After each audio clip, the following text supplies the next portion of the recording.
Welcome to Play Ratings as Lou and I discuss the Crystal Palace 1, Chelsea 1 result at Selhurst Park. Good result. Lou, how you doing today? You all right? Yeah, I'm all good. I'm all good. Happy with the point.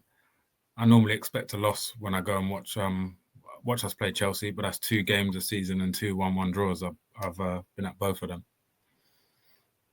Yeah, nice. I'm going to throw out two quick stats before we started. First, we've got undefeated against Chelsea since 1982-83. Then we Long also time. got 2 draws, 2 0-0 draws. It's been a long time. I know you weren't even born, but I was, and I remember those 2 boring matches. And Chelsea have had the most Premier League points against Palace than any other side. So your thought about never see them win. That's exactly why. So Yeah. real quick, you're at the game. So what were your thoughts? What were your initial thoughts about the game before you actually go into the ratings of individual players? You know what? Me and Pat, we always speak about being brave on the ball, and I think yesterday, we looked like a bit of like deer in headlights in the first 30 minutes. We couldn't get our passing going. I think it's always interesting in the Premier League. I think you always see how teams set up from a goal kick. You can kind of get like a view on how the team's going to press.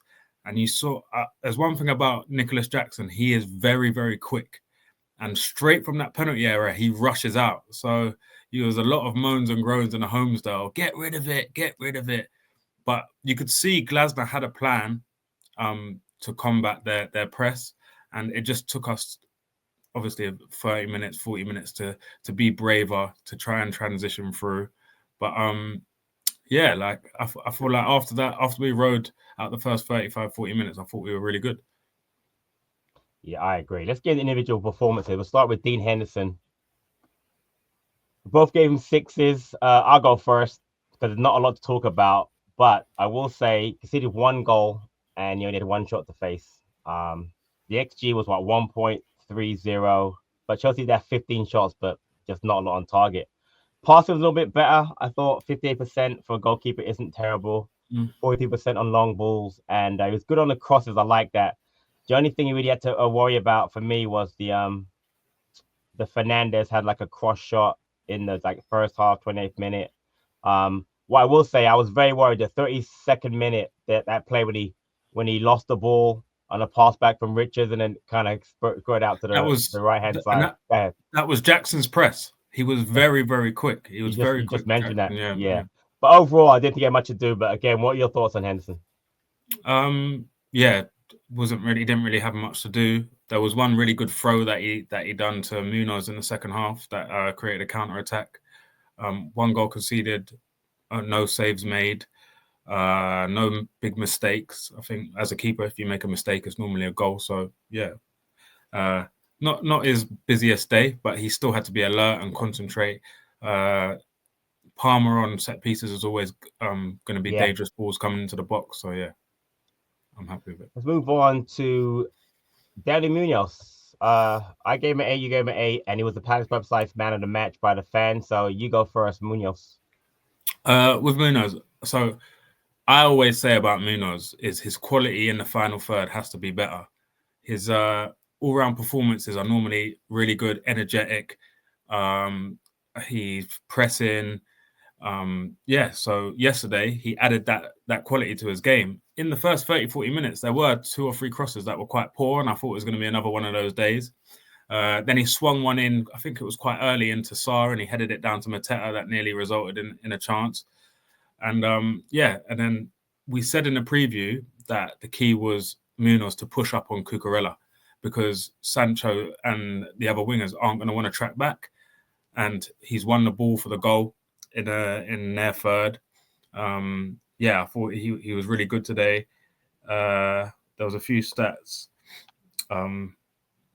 He had 4 key passes, 6 crosses, 9 out of 11 ground duels won, and the most important one was the Palmer one. 14 out of 19 passes completed, and he actually dribbled past someone as well. Yeah. Which was a surprise. Yeah, you gave out some great stats. The eye test, again, everyone had a really shaky, ropey 35, 30 starting minutes, but he really grew into the game. And what I really like are a couple of things. One is, you're right, the way to pin back Cucurella is to is to be up high, and he was high. The link up play or the play between interplay between him and Sars coming together. It's not Elise like it never will be, but they link up really well. Whenever Danny wins the ball high, again, you mentioned the Sars right there to pick up the piece of where he's overlapping to the right, cutting inside like he did yesterday. So that combination is great. And again, we don't score that goal without him nicking the ball off of Palmer. So it's a massive play. So I feel like he really did in the second half. He really did improve on his crossing, because that's really a thing of mine. He gets into such dangerous positions, and like I felt like he got his head up and he took that extra second that it needs sometimes to pick someone out, like the one for Eze, which was a great cutback. So I love Munoz. Like I said, when players have that standard that they set, I'm gonna judge them on that standard that they have. And Munoz is such an important attacking outlet for us. We need him to provide quality, and you see what happens when he does. It's game changing.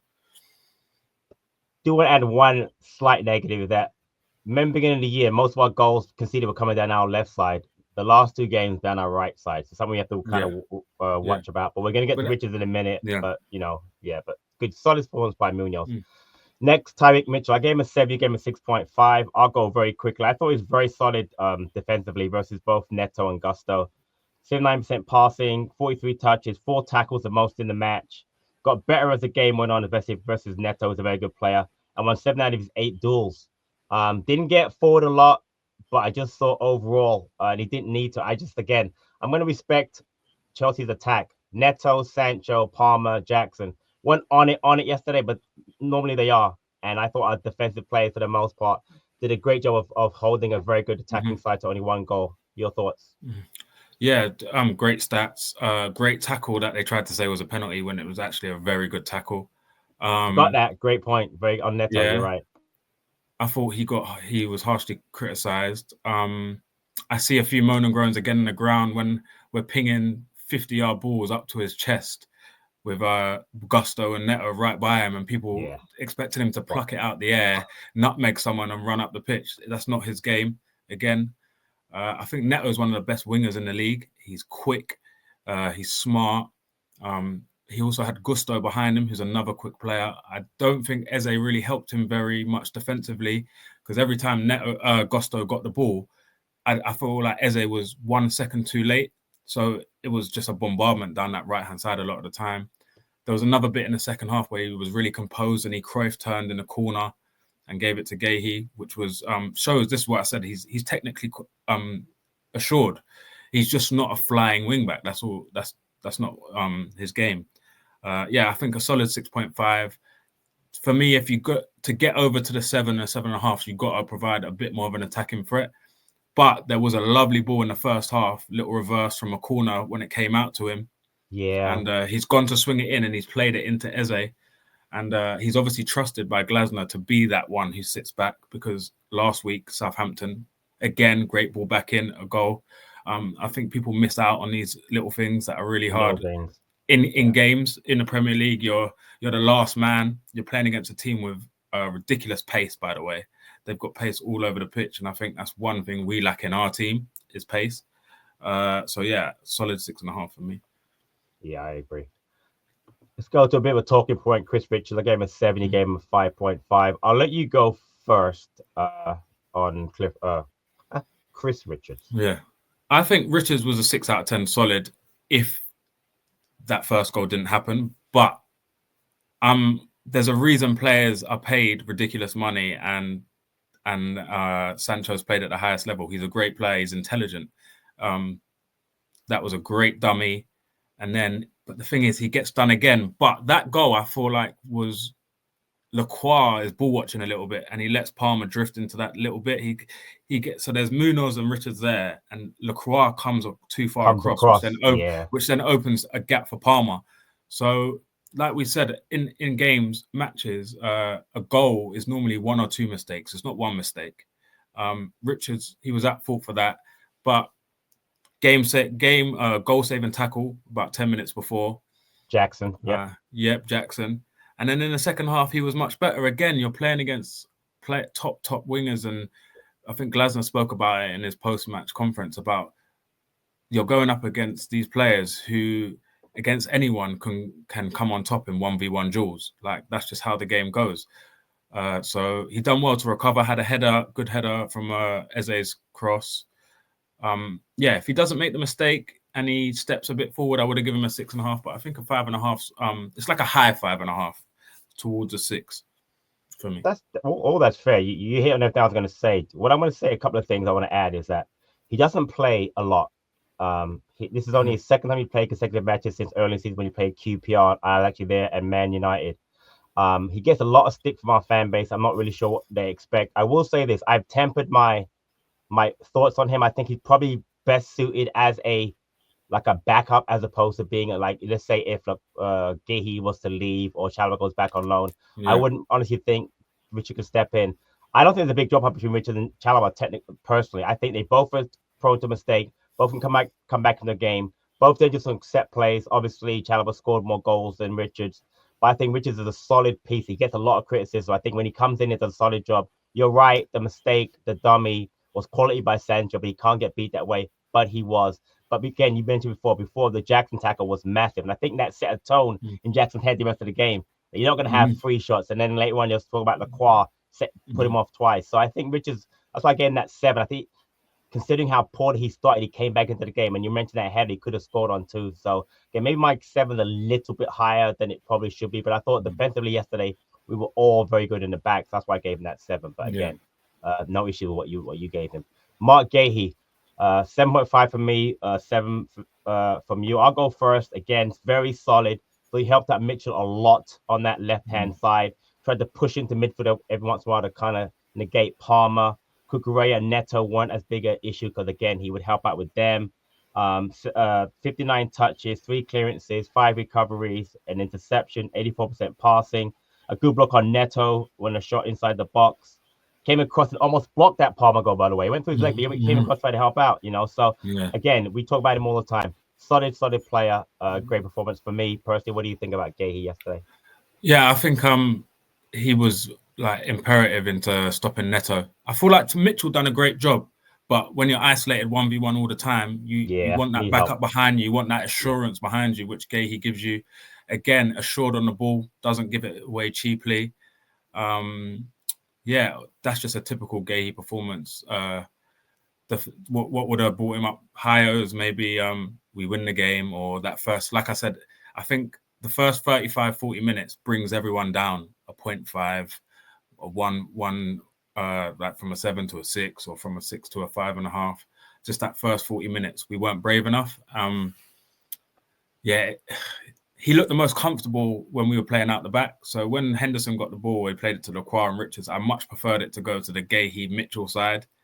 I felt like they were a bit more assured. But 7 out of 10, solid. Yeah. Next, Maxence Lacroix. A game of 7, a game of 6.5. Very close. So why don't you just go first on Lacroix, who had had to go against Jackson the entire game, basically. Yeah, I think Lacroix had a good game. I think Gehi was the best of the 3. So that's why I've given him a 6.5. He won nearly all of his duels. I think you'll probably see that in the stats. 83% passing. There's, like I said, people will have their opinions. I personally think, apart from his finishing, Jackson is an elite striker. I watched him yesterday. His pace, the pressing, his touch, his ability to unease defenders. He runs in behind. It's just that finishing, that last there's end product. But I feel like he gave Lacroix a tough game yesterday. One of Lacroix's toughest games. He's gone up against like a lot of the Premier League strikers. He's gone up against Haaland. He's gone up against Delap.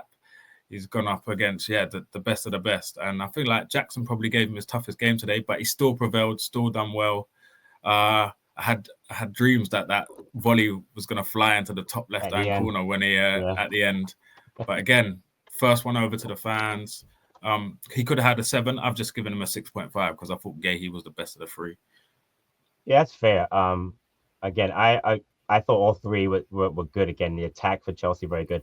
Nothing anything to add. Besides maybe 85% passing. Again, I thought Jackson. Again, you have to watch Jackson, like you said, in the ground. You don't get all you see on highlights are the misses. You're missing how good Jackson is. Again, he's not maybe top elite in Europe, but I think it's top in one of the best in the Premier League. Again, he does things that players can't really do. The finishing isn't there. He's not a finished article. I get that. He's also very young. But Laquai, you makes a great point. You make a great point.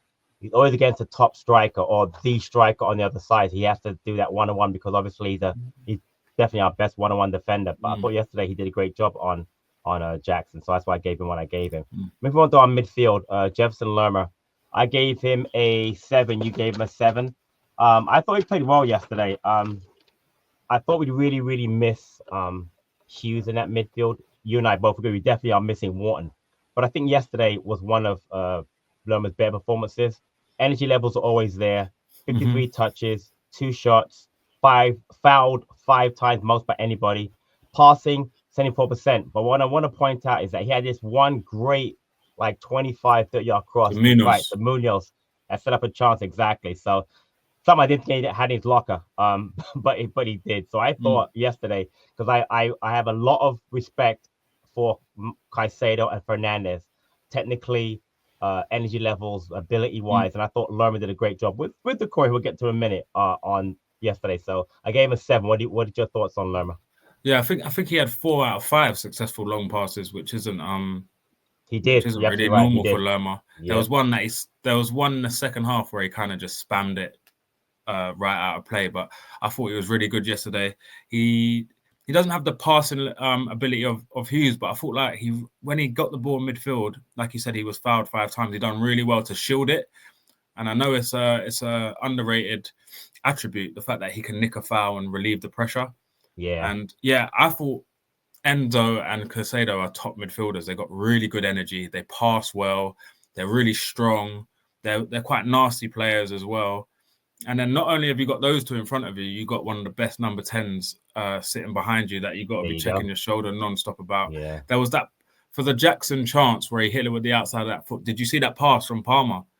Like on his left ridiculous. foot. Pace, ridiculous. Ability, technically, yeah, it was ridiculous. Yeah. So you're asking Lerma, who's played most of the minutes of every game. He's like our last man standing midfielder who's fully fit to play again another 90 with Decore, then play with Kamada. I think all round you got to give him a 7 just for the availability, the fitness. Solid performance. Yeah. His midfield partner, Czech Decore, I gave him a 7. You gave him a 7. I'm so happy he's back. But why don't you go first on Czech Decore? Like we just spoke about Chelsea's midfield, you probably couldn't have picked a harder team to play against. Maybe there's other really good midfields, but I'm on the balance of Chelsea's midfield, how it works and the form that they're in.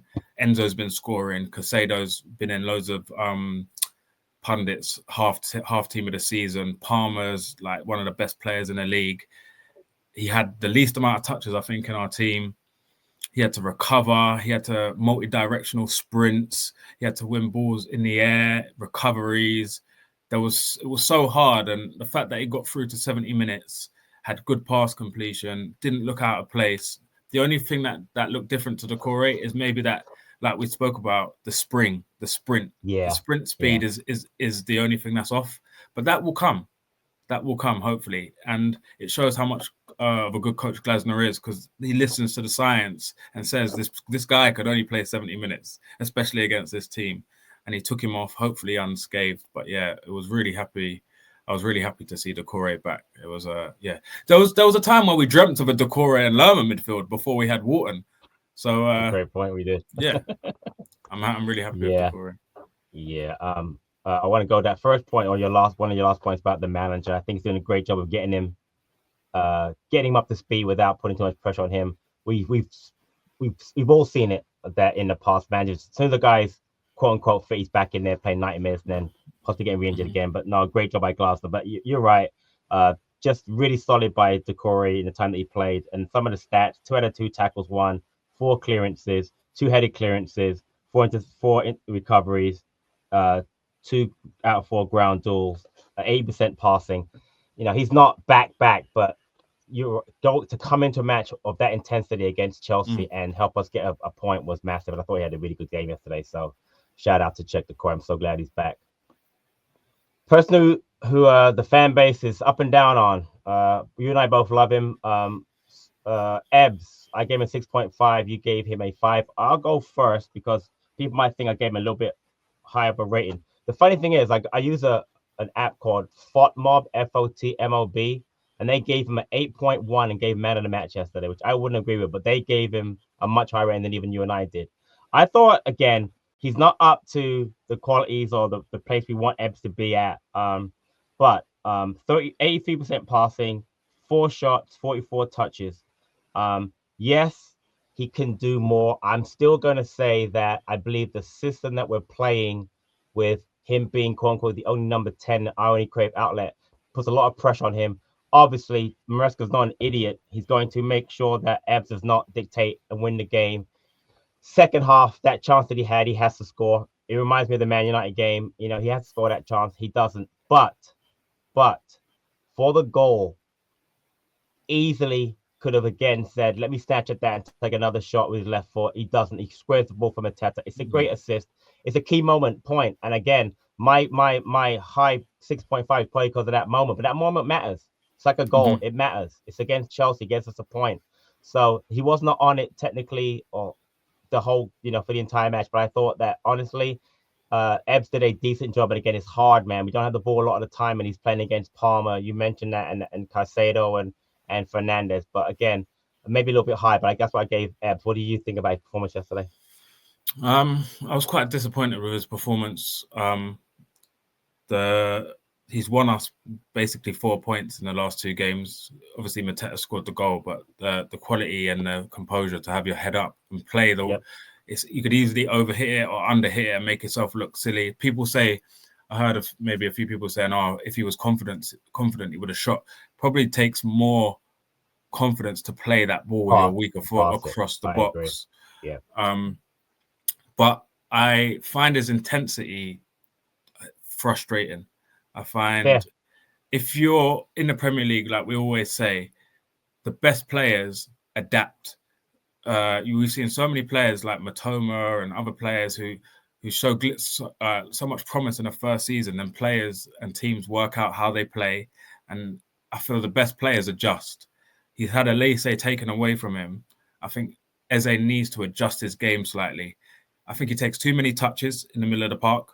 I think there's nothing wrong with getting it and popping it off in 1 or 2 touches. If you watch him, he'll take 3 or 4, slows down the game a bit. I think he struggles against teams who have a lot of pace. Like I said, defensively, he didn't get out to Gusto quick enough. Whether that was his positional play, he needed to cover both the midfield and the fullback. It was a lot of running, a lot of side to side. It's easy to say from me in the stand to being on the pitch. But again, if he's not on the pitch, we probably don't get the 4 points. But at the same time, I can't give him more than a 5, just because, like I said, we can say, oh yeah, he was better today, he was this and that, but he's meant to be one of our best players. So by Eze standards, that is nowhere over a 5 to me. It's a lackluster performance with brilliance sprinkled in it. But yeah. That's 100% fair. I have no issue with that. No, not at all. Next, Ismaila Sarr. I gave him a 7.5. You gave him a 7. Why don't you go first on Sarr? Sarr was a great willing runner.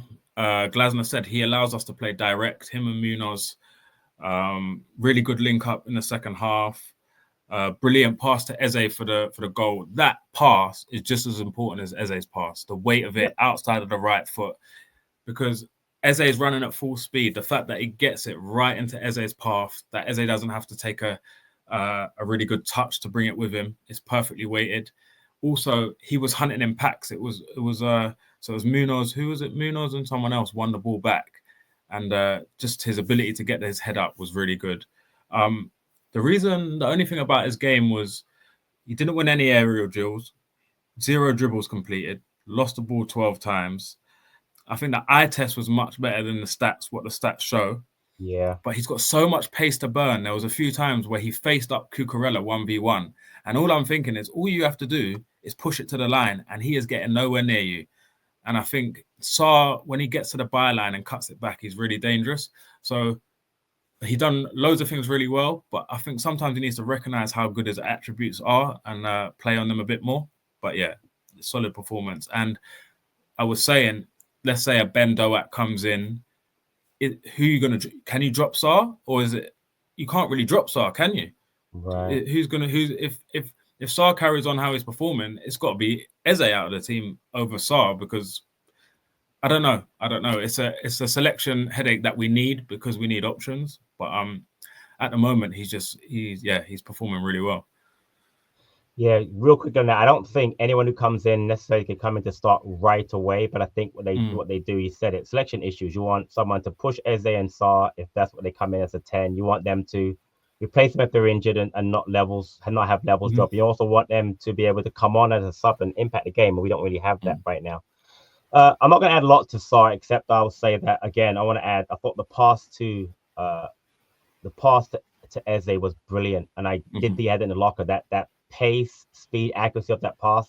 Again, it's a Lise type pass. It's the kind of pass the number 10 makes. He's not really number 10, so credit to him for that. Go ahead. There was another thing I forgot to add. Normally we speak about, I don't really like when Sarr drops in the midfield. I feel like he's better going the other way. But in that second half, he picked up the ball on the halfway line a lot more, and his touch was so much better. He was turning and he was causing them problems. So that was a game changer, because he was not getting the ball in those final thirds, those mid thirds by the halfway line, but he was turning and they were scared of him. So because I gave him a 6.5 originally, and then I remember him picking up the ball. I saw a few of the extended highlights, and I thought, he something that I thought was a weakness of his game, he improved a lot. So I put him up.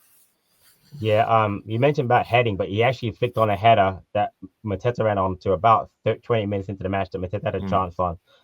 Again, he's also very good defensively. He was very good on the corners, 2 clearances, 4 recoveries, and again, we don't need him to just to defend all the time, but it's an important attribute to have. And again, I thought he had a solid game. Again, I never thought he'd morph into this type of a player where he's becoming very, very valuable, and the way that Glasner set us up to play with him. He's done really well. Again, the pass, I go back to the pass. The pass to me was so important. Without a pass to Ebb, we don't get the goal. So a good performance yesterday by Sarr. Last of our starting 11, Jean-Philippe Mateta. I gave him an 8.5 with my man of the match. Close with him and Munoz. I have no problem Munoz being it, and you gave an 8. I'll go first. He worked really, really hard yesterday, man. I'm telling you, his hold-up play has become elite. It really has. That young kid, Achampong, quick, young, played well. He had Achampong, he had Cole on him. He played really well against them. 1 fouls. Again, the goal was so important, obviously. His first ever goal versus Chelsea, by the way. He won 10 duels, the most in the game. 10 duels. 7 out of 8 of those in the air. I just thought he had a very solid game. He was denied by Cole in the 72nd minute. He probably could have had a goal there. Had a couple of chances again. One from Sarr, had one from Munoz's cross. But I thought it was a solid game. And again, it was a goal we had to have. We had getting a point builds that momentum. Again, Chelsea's a team that we just do not beat. So a point against them to me is like a win. But I thought he played really well yesterday. Just worked so hard up there, trying to do whatever he can to get us opportunities and score goals. What are your thoughts on JP? Unbelievable performance. The ultimate Premier League striker performance. What you want, hard working. I actually thought Colwell had a really good game. I thought Colwell was solid. He did. Good on the ball. He did. I thought he marshaled Mateta well. I thought it was a great battle. It was enjoyable to watch. Proper centre half going against a proper striker. I was calling for him to stand on Achampong from the first half. I felt like he was going on to Colwell more. I said, if we're going to play direct, play on that side. Gusto's not very tall, and Achampong's playing his debut at 18 years old. Yep. We got more joy when we went down that side. And obviously the phrase, the harder I worked, the luckier I became, is what happened with Mateta, because he worked hard all game, and then he got the layoff from Eze into an empty goal. And I did say previously he's due a goal. He'd been working so hard. Yeah, he'd been helping everyone. He'd been helping everyone else out. So I'm really happy that he's got on the score sheet. I think he could go on a little goal scoring run in the next 5 games. Yeah, some key fixtures coming up. We'll talk about that in our upcoming preview shows, but you're right. It's a great point. Let's go to the subs real quickly. Kamada, both gave him a 6. I don't have much to say on it besides the fact that I thought he helped us see out the game. He went into the position that people moan about. He went as a central midfielder, not as a 10, and he did okay. He made, let's say, foul on Caicedo late, 90th minute out wide. They got a free kick, but I don't think he did poorly. And I think, again, the options are limited. Obviously, with Wharton and Hughes out yesterday, you only had like a young Devaney to go in there. I like the boldness of the manager, but Kamada in there, and again, he came in and he helped us get the point. Your thoughts on Kamada? Once again, Glasner proves that he knows more than everyone else. I thought he came on done well.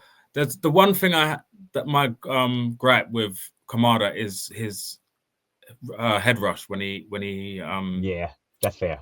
when he dives in. He done Dives that in, yeah, for that Casado, but I don't know. Is that from wanting to do too well? Is that from wanting to show that he's hardworking? He won a few good headers, won the ball back. Some good passing, exactly what you kind of needed. By the way, he came on when we were 1-0 down. That's right. It wasn't even 1-1, right? Yeah, you're right. It was so there we go. And I said yet again, what was it in the Chelsea preview when I said these players are coming on in tight games. They're really tight games, like no margin for error. He's playing his way into form. Hopefully, he can get a start against Stockport and get some confidence. But yeah, happy with it. Nothing really on Eddie. Came on real late, help us get the point, so there's no point discussing him. So let's move on to the manager, Glasner. 8.5 for me, probably could be a little bit higher. 9 from you. So I'll go first. Actually, I thought lineup I had no issue with. Obviously, tactically, we struggled for 30 minutes, but then we got into it. I love the way how he used the core and the sub. But what I will say is this: post match again. 10 out of 10, 11 out of 10 comments. My favorite one was we need to do more to be connected. And I think that was the issue in the beginning of the game. We weren't connected. Our pass weren't connected as the team defensively while they got the goal. And the part about we can be more competitive against every squad. He said he just understands that we're not going to go into a game and expect to lose or take that free hit mentality. He knows we can compete. He was disappointed. He made some adjustments. He just gets it. He just honestly gets it. I just we are so lucky to have man like this because like he just tactically sets us up correctly. He has that mentality that I really like. I just thought he did a good job yesterday. And again, to get 2 points this season off of Chelsea, I just mentioned before we started, 83 the last time we did it. It's a long time ago. Get points against top teams. He's doing it consistently. Obviously, the Man City point, Newcastle. Look how good Newcastle's playing now. Got a point off of them.